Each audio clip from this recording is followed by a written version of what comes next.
વડોદરાના ખોડિયાનગર દરજીપુરા રોડ પર ડ્રેનેજ કામગીરીને કારણે પાણીના ટેન્કરે ગુમાવ્યો કાબુ.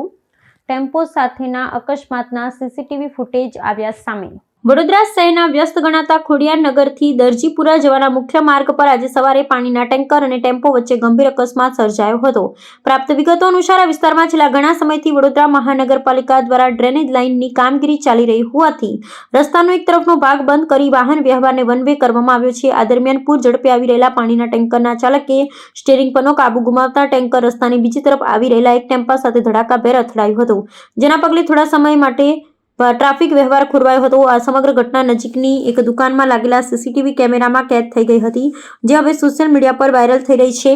ફૂટેજમાં સ્પષ્ટ જોઈ શકાય છે કે સાંકડા રસ્તા પર ટેન્કર ચાલકે અચાનક સંતુલન ગુમાવ્યું હતું અને સામેથી આવી રહેલા માલવાહક ટેમ્પોને અડફેટે લીધા હતા.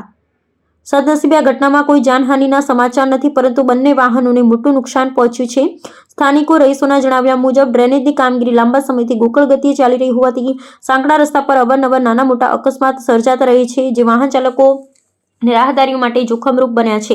ઘટનાની જાણ થતાં જ સ્થાનિક પોલીસ કાફલો તાત્કાલિક સ્થળ પર દોડી આવ્યો હતો અને અકસ્માતગ્રસ્ત વાહનોને રસ્તા પરથી હટાવી ટ્રાફિક પૂર્વવત કરાવ્યો હતો.